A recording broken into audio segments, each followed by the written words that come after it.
This podcast is brought to you by Bull Paddle Ecuador. Visit us at www.bullpaddle.ec and discover our entire collection. Bull Paddle Ecuador. Hello, everyone. We are here with Bill Ullman, the president of the United States Padel Association. There is a special guest here. Thank you, Bill, for coming up. My pleasure to be here, Jose. Yeah, Bill. We are going to start with some questions for you in order to have a podcast related to paddle. Bill, how is the current development of paddle in the United States? Well, I think paddle in the United States is still in the early stages of its growth and the very early stages of its establishment as a sport in the United States. We're a very big country. We have 330 million people here, and we only have, the best guess is around, 700 courts, maybe 750 courts in all of the United States of America for 330 million people. So we have a long way to go in terms of making paddle a mainstream sport. Having said that, the growth has been, on a percentage basis, very rapid, very high, and very, very rapid. And we're seeing 20, 30, 40, 50% year-on-year growth in terms of the numbers of people playing, the number of courts being built, number of tournaments. At the USPA, which I'm lucky enough to be the president of, we run USPA or sanction USPA tournaments all across the country. Our tournaments are up 3 times what they were the year before, from 2025 to 2024. So we see more membership. Our membership numbers are growing rapidly. Our tournaments are growing rapidly. So the numbers are great, but they're very small as a country. Yeah, we see a lot of markers there in the United States that are growing up, especially in the South Florida. How do you see these states and others that are emerging in the paddle ecosystem in the United States? Yeah, I've always described Miami in South Florida to my friends as the beating heart of paddle in the United States. I think in South Florida there's a group of players who have been playing for the longest amount of time in general. There's tons of talent there. There's also been an incredible amount of club development and court building in Miami. So I think we're seeing Miami is maybe the beating heart, but we're now seeing paddle spread around the United States. So in New York City, where I live, we've seen paddle go from, in 2021, we had 0 courts in New York City. And now today, in 2025, I think we have almost 30 courts in just in New York City alone. So, and that number will probably go up in the next several years. We're seeing clubs open up throughout the Southeast United States. So in Northern Florida, but also in Atlanta, Georgia, and in Charleston, South Carolina. There's a club that'll be opening there soon. Raleigh, Durham area, and Charlotte in North Carolina. Washington, D.C. has courts. Baltimore with Be More Paddle now has courts. And then in Philadelphia, which was probably one of the earlier adopters of the game, they have a ton of courts in Philadelphia now, not only because of the development of Padelphia in Ballackinwood, but also all the country clubs have decided to build courts in Philly, and then even in downtown Philadelphia in the Fishtown area, a new club called Ballers has come in. So, and then up in Boston, we've seen club development. So right down the entire eastern coast of the United States, from Boston down to Miami, we're seeing lots of court development and club development. But then as we move west across the United States, there's clubs in St. Louis now. There's clubs in Detroit now. So the Midwest, we have clubs. And then in Texas, actually, Texas has been a long time market. We're starting to see the Dallas market pick up. Houston, Austin. I've played in Austin several times now. Beautiful clubs there. San Antonio, clubs on the border with Mexico. And then going further west to California, the original player there was Tactica Padel in San Diego at the Barnes Tennis Center. But now there's clubs in San Diego, there's clubs in Los Angeles, there's clubs in San Francisco, Park Padel, Bay Padel, Sacramento has a club, Las Vegas has a club as well. So we're such a big country, and even one club in many of these markets is just a drop in the bucket as well. So there's lots of room, in my view, for more clubs and more courts to be built. But we're seeing it all over the place in the United States. Of course, Bill, and how that new markers in United States are taking like the example for the case Reserve or Tactica, as you said, into take like more professionalization into that markers that are new for the USA people. Yeah, I think what you're asking about is the different kind of club business models, different demographics. Is that what you're asking about? Yeah, Bill, that point. So I think, Reserve has built just the most beautiful clubs in South Florida and now in New York as well at Hudson Yards and on the Upper East Side of Manhattan. They've done just a brilliant job of bringing people into the game and creating excitement around the game, particularly with high-level competitions, invitational events, and building just first-rate facilities. I played in a tournament, in fact, Sole Mia, Miami, in the northern part of Miami a few months ago.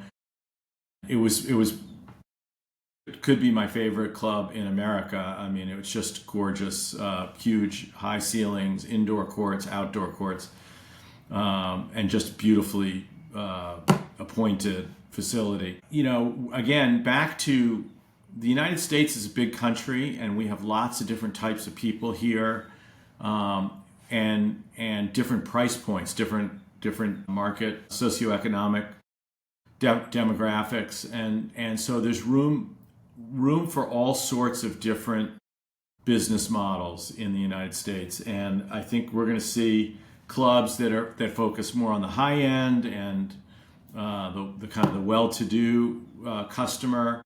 We're going to see more public-oriented clubs, more accessible to lots of people. And then there'll be brands in between that develop. And hopefully at some point we'll see nationwide brands develop, brand names that resonate throughout the country that people who play paddle will be able to access anywhere they go in America. Paddle House here in New York, run by Santi Gomez, is one that now has locations in New York, in Atlanta.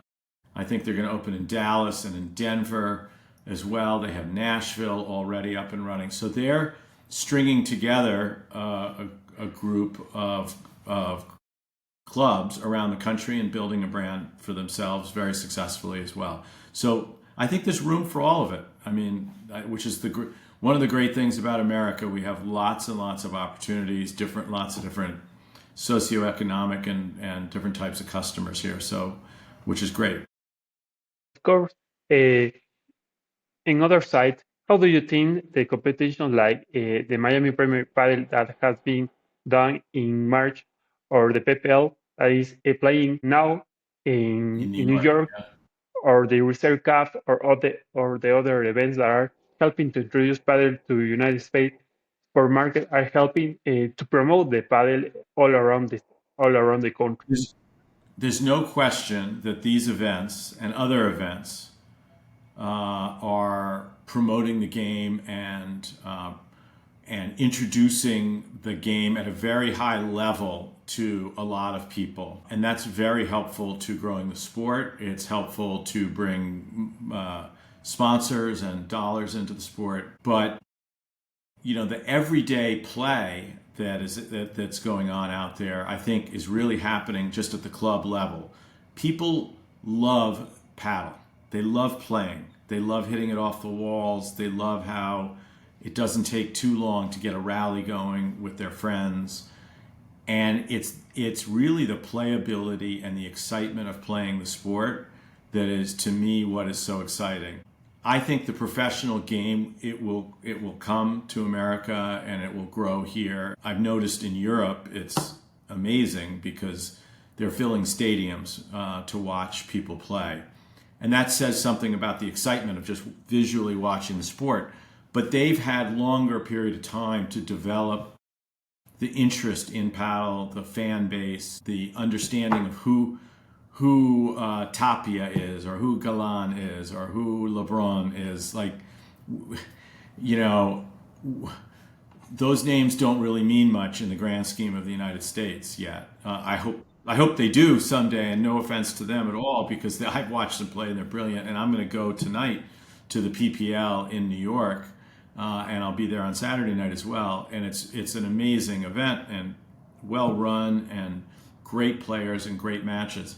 But outside of people who just play paddle, there's not a lot of knowledge or interest yet in the professional level of the game. But it's important that it comes here. It's important that people see it, and it's very inspirational to watch as well, to see the talent and the shot making and the excellent play. I think that's helpful for the game, and it really promotes the beauty of our sport to so many people. Bull Padel Ecuador, official Bull Paddle store. Find the best rackets, clothing, accessories now closer to you.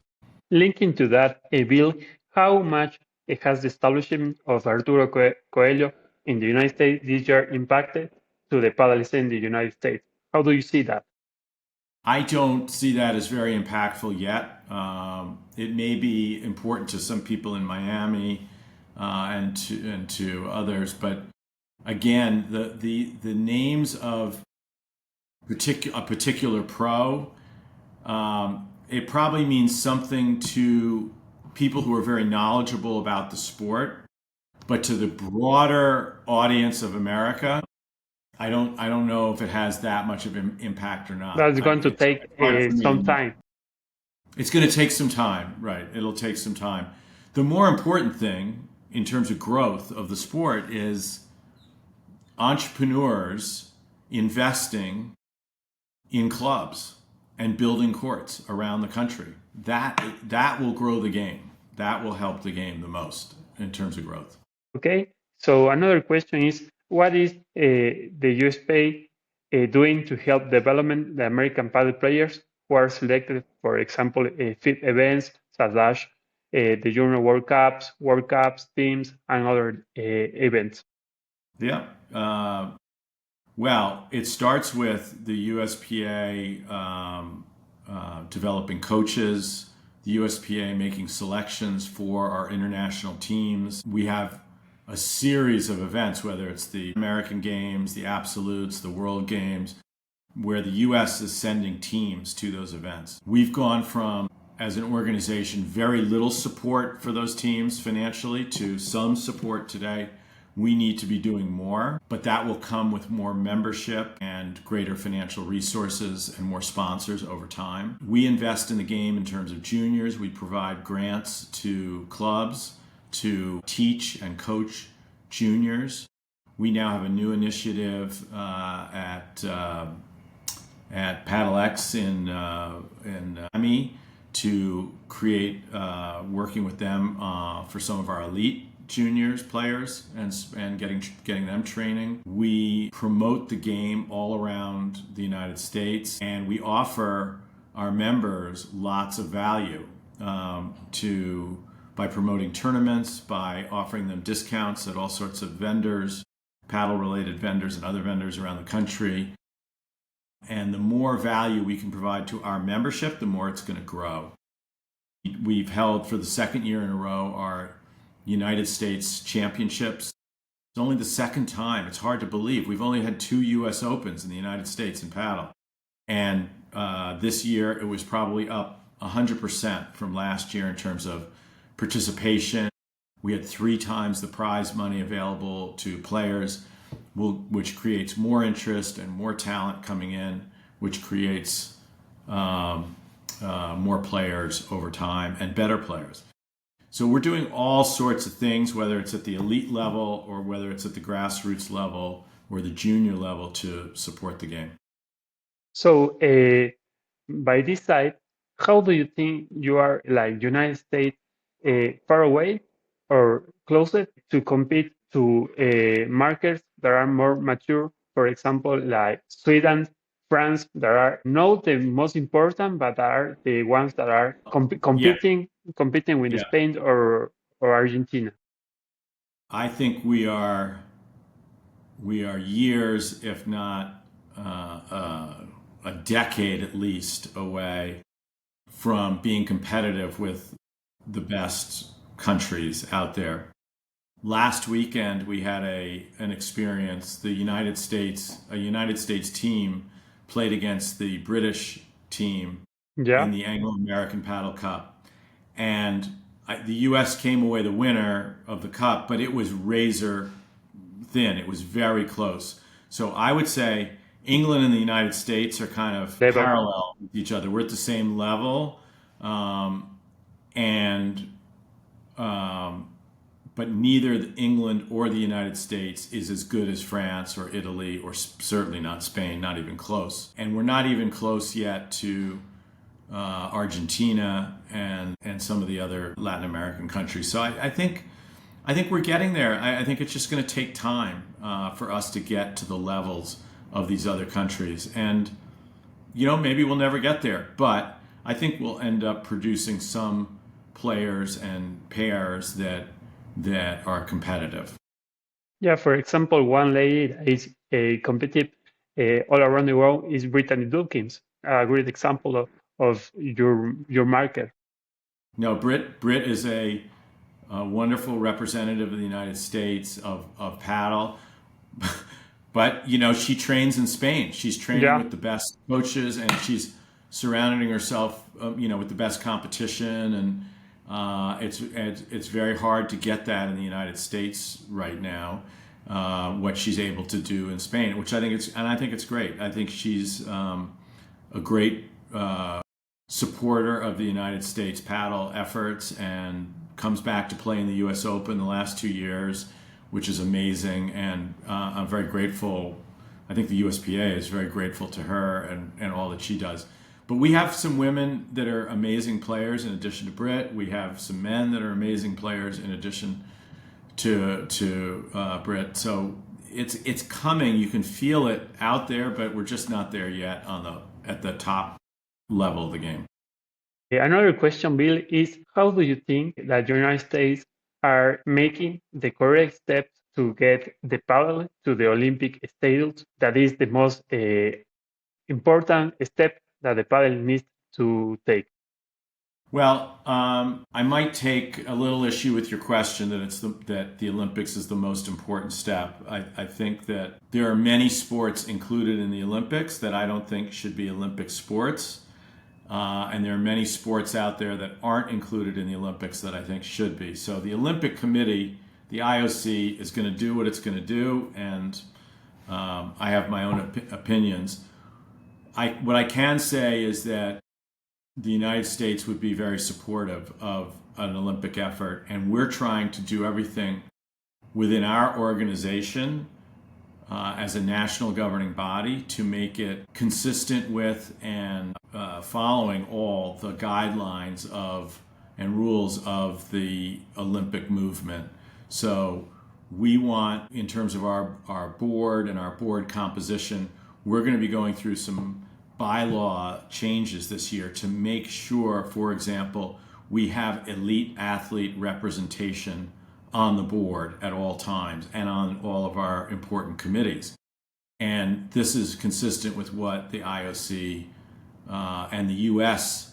Olympic and Paralympic Committee want to see out of the organizations that are part of the Olympic movement. And we want to make our rules kind of consistent with all that. So we're going to go through some bylaw changes to make sure we're living up to the standards of the Olympics and of the U.S. Olympic and Paralympic Committee. Whether paddle gets chosen as a sport or not, I don't know. That's sort of way above my pay grade. I'm just trying to make the U.S. governing body, the U.S. Padel Association, ready for whatever comes. We get in the last step of the meeting. So, how do you envision of the future of the paddle in the United States in the following years? How do I think about the future? What do I think's in store for paddle in the U.S.? Yeah, I think you're going to continue to see an explosion of growth of clubs, of courts, of accessibility, of all levels of players and all types of players coming into the sport. The USPA wants to see more players playing. I think paddle is so good for the mind and the body. It's good for our souls. It's good for our health. Exercise we need to be doing more of that in America, not less. And paddle is a great, great way to combine both vigorous exercise alongside of a social element. There's 4 people on the court. It's immediately a social game because there's interactions with 3 other people every time you step on the court. But more than that, there's a community developing around paddle right now in the United States. And then there's a national community, but there's also communities developing in every city and around every club. And to me, it's so gratifying to see that development. It's what the board and my colleagues on the board work so hard to foster. And whether you're a beginner or a tournament level player, there's a place for you in the sport of paddle in the United States. And whether you're a beginner or an expert, you can appreciate the elite level of game, the pros. And I think you'll see more people, spectators at tournaments, at high level tournaments. And I think you're going to see more people just coming into the game. The game itself is what is so beautiful, right? To me, I mean, we're lucky enough to play this game that involves shot making and hand-eye coordination and geometry and strategy and social element. All of this is rolled into one game. Not every game is like that, and we're very lucky to play this sport. And I just hope more and more people keep playing and keep getting exposed to it. And that's what we're trying to do at the USPA. So the last question is, what invitation do you extend to the world about paddle in the United States and the development of clubs, courts, and the ecosystem in general? I'll kind of repeat a little bit of what I said before and maybe add a few things, but there are challenges to growing the game. We have, expensive real estate in the United States. We have zoning rules that can often be strict about where you can put courts and how they're built. And for example, in the southeast of the United States, we have hurricanes, so outdoor courts are a little more expensive because they have to be built and constructed really well. So there's all sorts of challenges out there. But like I said before, the game sells itself. The game, people who get on the court even once love it and have a great time, and they love hitting the ball off the wall. And the first time they hit a good lob or hit a shot off the back wall or off a side wall, they feel great. They feel like they've made an accomplishment and a step forward in their athletic ability. I just want more and more people to be exposed to that sense of joy that the game delivers. And so I think there are challenges in our market to continued growth, but I think the game itself and the entrepreneurship that's out there amongst club owners will overcome those limitations. So I'm very optimistic about the future of paddle in the United States. Of course, Beer. Thank you for your time and to be here in this podcast that are connecting with all the ecosystem of paddle all around the world. Thank you, Jose. I love your work, and keep doing the podcast, and vamos. Thank you, Bill. Padelcast, The podcast specializing in paddle arrived thanks to Bull Paddle Ecuador, triple W Punto Bull Paddle Panusi.